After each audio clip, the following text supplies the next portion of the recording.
Hello, I'm Jim Schaefer, the host and executive producer of Rip Rap, the academic book television program. My guest today is Magdalene Lampert, the author of Teaching Problems and the Problems of Teaching.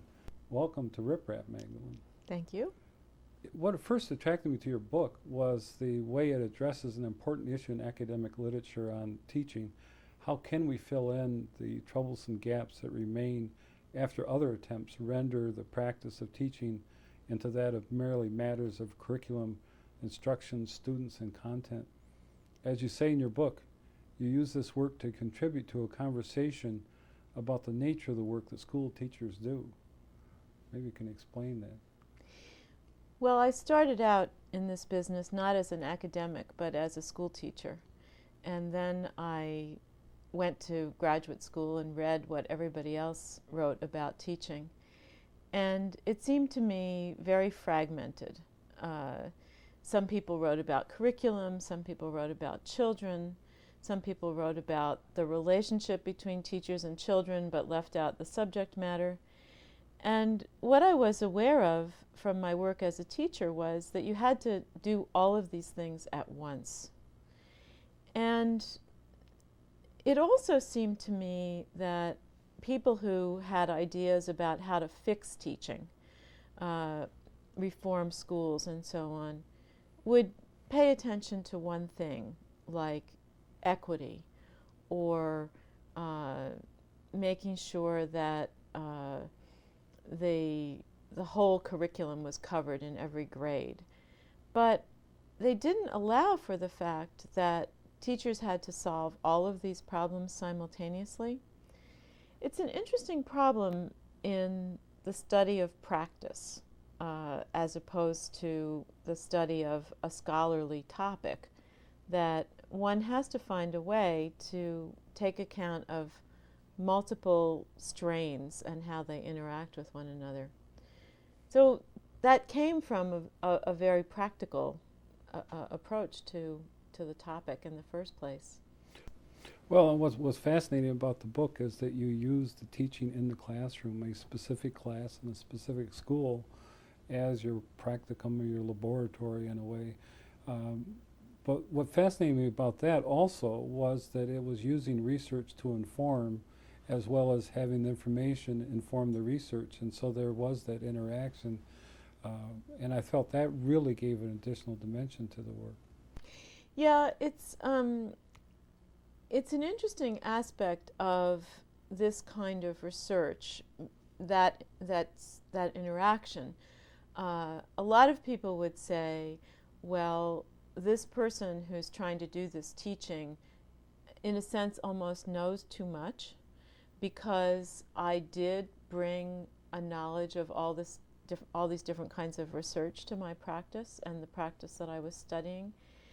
But when I thought about what I was trying to do, it was similar to the kind of work that people do in medicine when they're studying a problem that hasn't yet been solved in all across all kinds of cases. You bring the most knowledge and the most resources to bear on trying to solve the problem.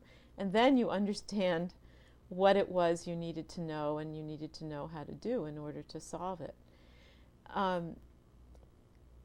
One of the problems and solutions that led to the book was that because I started out as a teacher, I kind of learned this practice without really being able to articulate what it was I was able to do.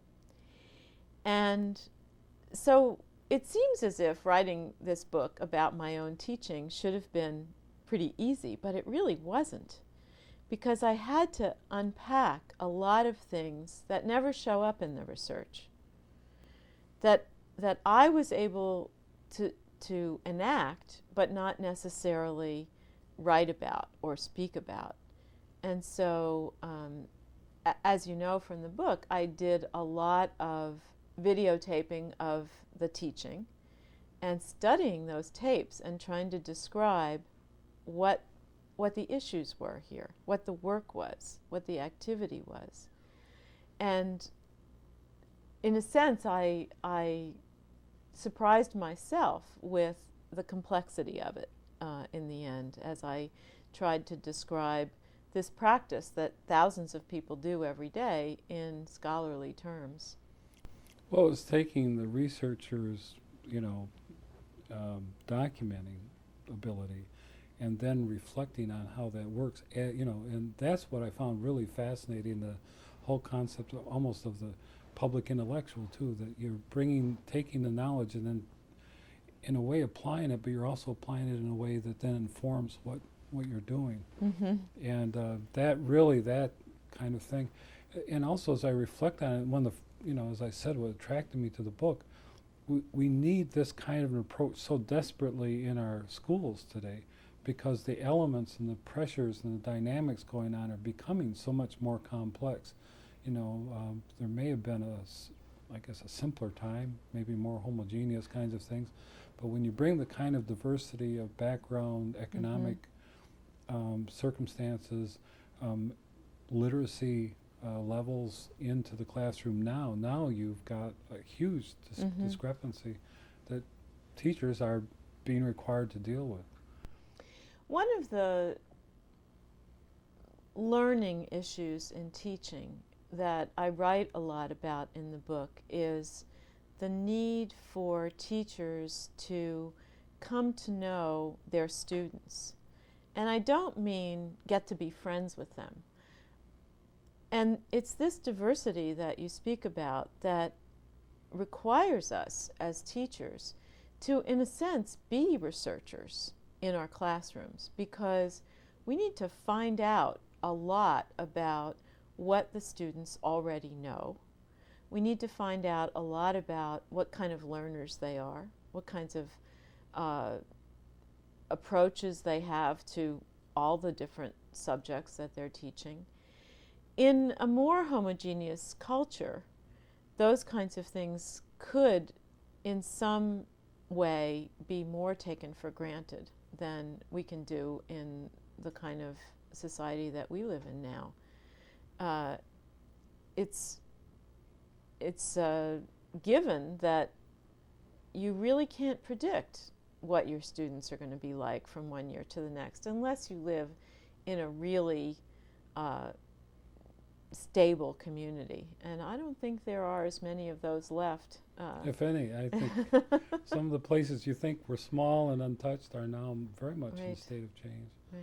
The other thing I noticed in the book is that there was this zooming in, zooming out effect.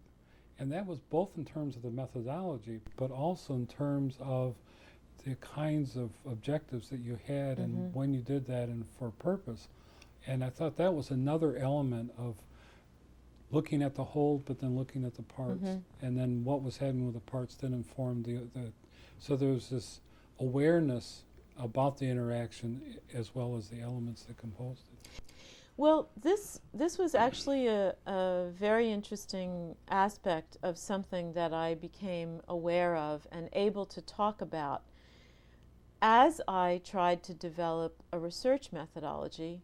I was also describing an activity that I did as a teacher. My goal was to be able to claim that the school year is the unit of analysis in trying to understand teaching, because so much of the work that we do looks back as well as forward. In much research on teaching, the unit of analysis is the lesson, but there's a great deal of work that happens in a lesson that builds both intellectually and socially on what you've been able to do before and anticipates what you'll be able to do next. I had many observers, both during the year that I collected the data on which the study is based and before that, who would come and watch one lesson. And their questions convinced me that in order to understand this work, you needed a grander scope of analysis. At the same time, much of the work happens in individual exchanges. So across a single lesson, there are many different acts that one could call teaching. But you can also call an act of teaching planning a week and thinking across a week about how a social relationship or an intellectual idea is going to play out in the class. So it seemed like zooming in and zooming out was a good way to keep in mind the big picture while also paying attention to the smaller pieces.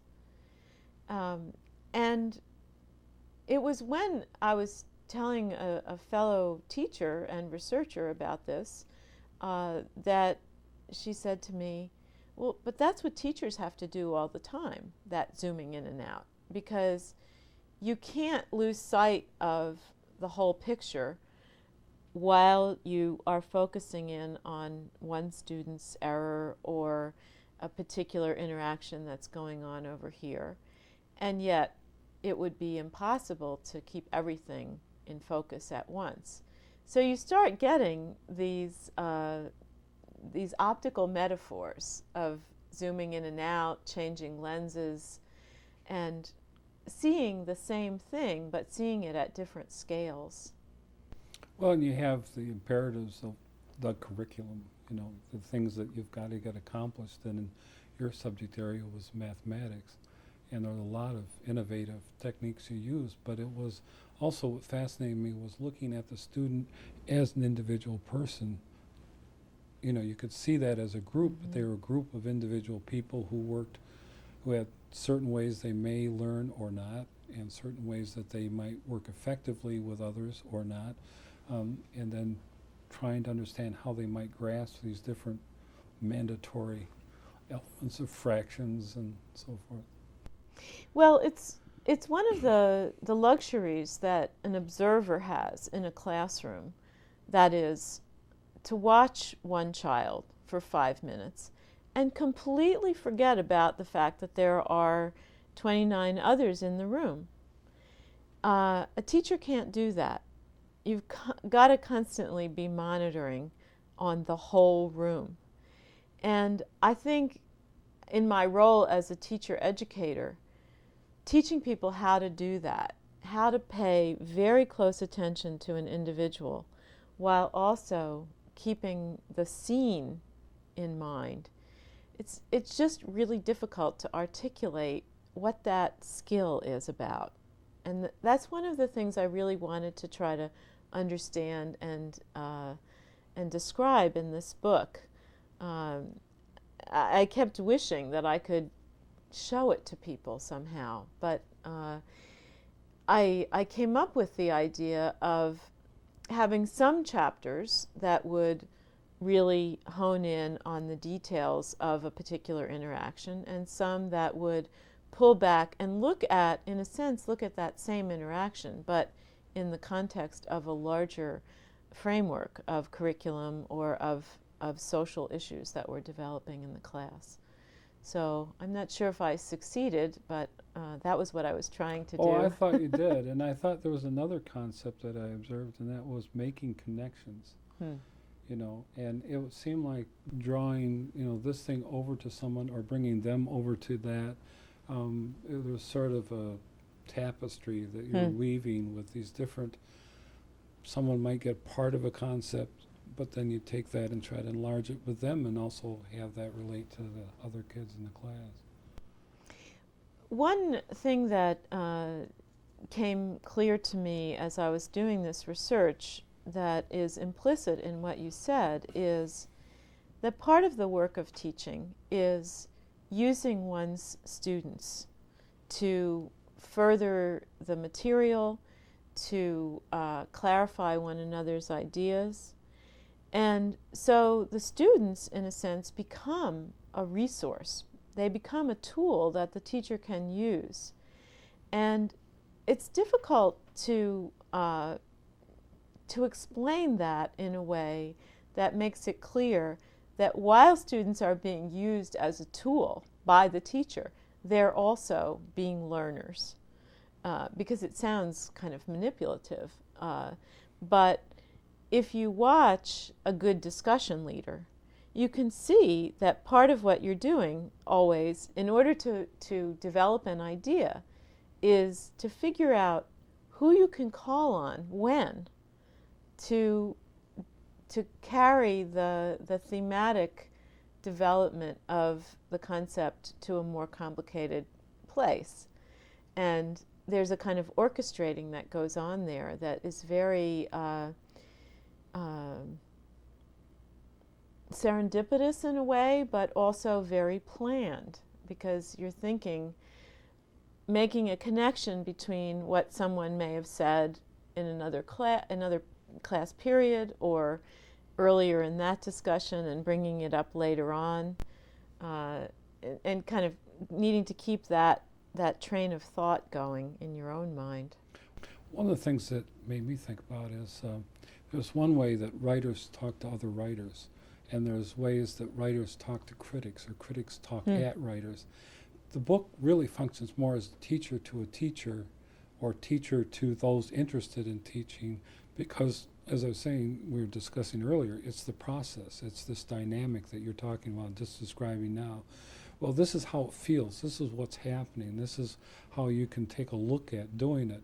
Whereas a critic, in my mind, is someone that doesn't write, but can just say, well, this is what I see as wrong, or this is what needs still to be done. But there's a different kind of shorthand lingo that goes on between the people who are doing it and are developing it almost as an art form, saying, oh, well, this is how it feels, that may be going this way, but, if you do this, it'll work out that way. And so I think that's one of the hallmarks, I think, of this book. Is that well, I don't know very much about how writers interact with one another. My stereotype of the writer is a person who sits alone in a room with a pad and a pencil, not even a computer. But I think that in other professions that I do know more about, people talk more about their work than teachers do.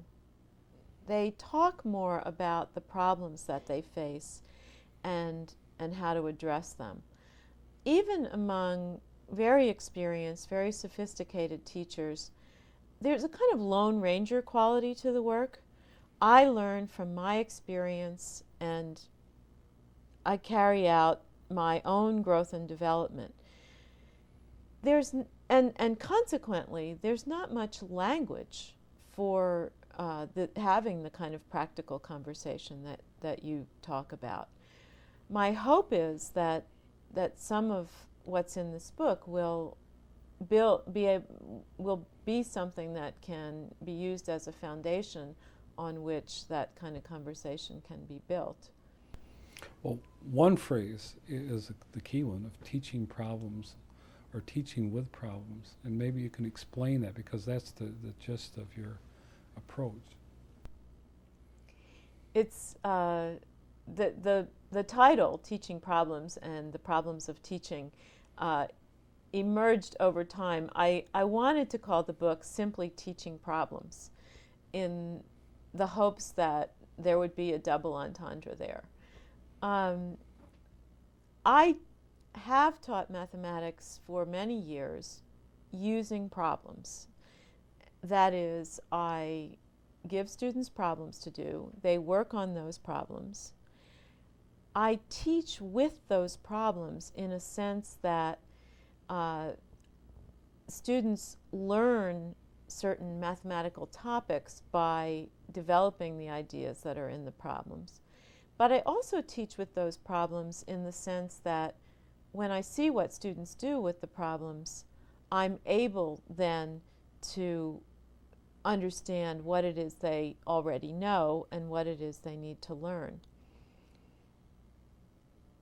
Problems aren't usually used that way in mathematics teaching. Oftentimes, people use problems at the end of a unit or a period of work, in the sense of applications. And I've kind of turned that around and given students problems to do that they haven't been taught how to do.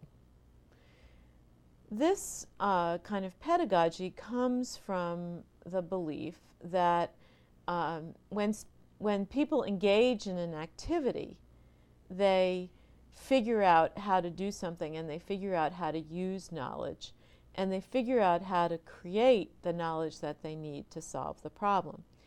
Now, at some extreme end of the spectrum, people would leave it at that.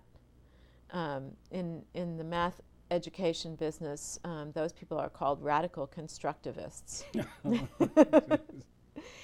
But I also know, although I believe that people create knowledge as they work on something that they care to figure out, I also know that there's a rich intellectual history of tools and concepts in the field of mathematics that it would take students a long time to figure out on their own. I mean, it took the human race a long time to get to where we are, and part of what my job is as a teacher is to come in at the right moment with a piece of that intellectual history and talk with students about how, for example, the Cartesian plane might be a useful tool for addressing the issue that has come up in their efforts to solve the problem that they're solving. I had a very interesting experience when I was finishing this book. I was on sabbatical last year, and I used part of my time to learn a foreign language, something I've always wanted to do, and I just decided now is the time. I happened to find my way into a school in Rome, where I was studying Italian, where the approach was similar. The teachers gave us, the students, things to work on that we thought at first, I can't do this. I don't know how to speak Italian. I can't review a film or, come up with a recipe.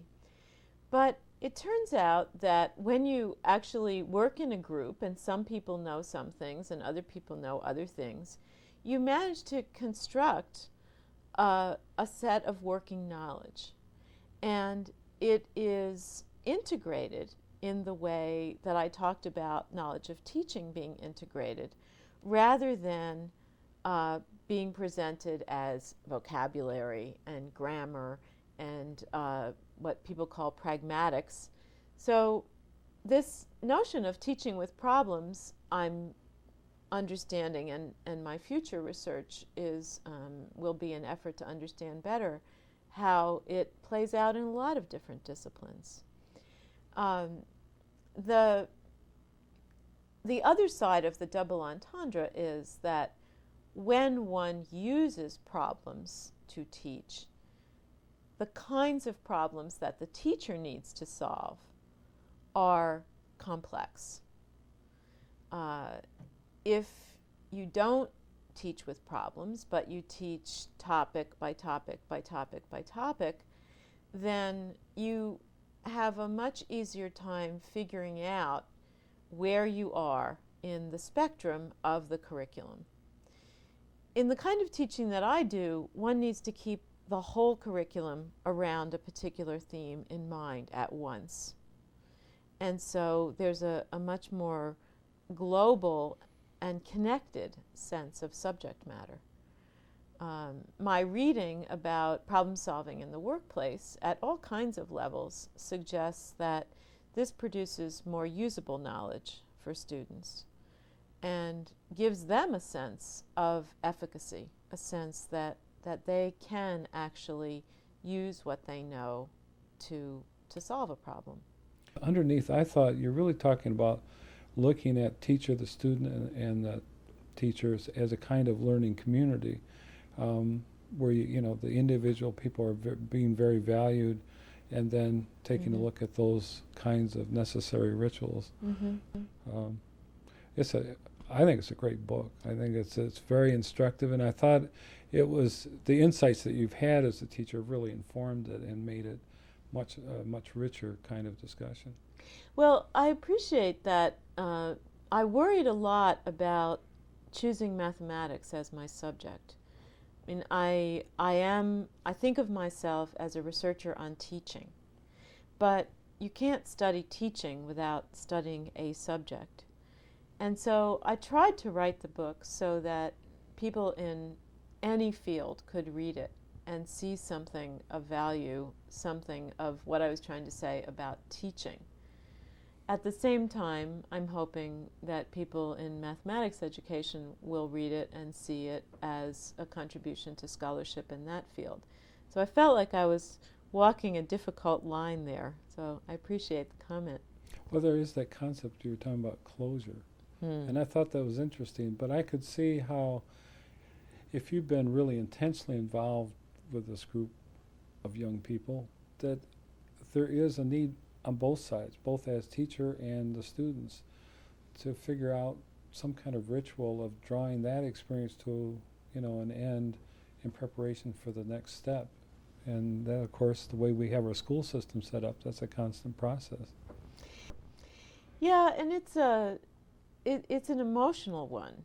I mean, I think, as I said about the public nature of the situation, if you're an elementary school teacher, you are in the same room with the same group of kids all day, every day for a year, and then all of a sudden they disappear and you may never see them again.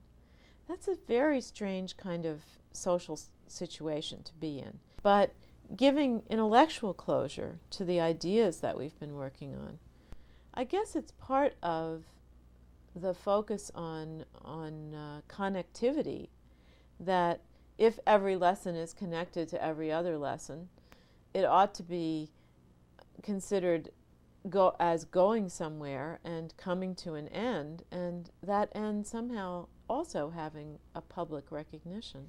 Well, what you've also done, though, is take something that's implicit and made it explicit and looked at overtly, rather than just something that you stumble through hoping that, well, you did it well, you've done it well, and that's the end of it.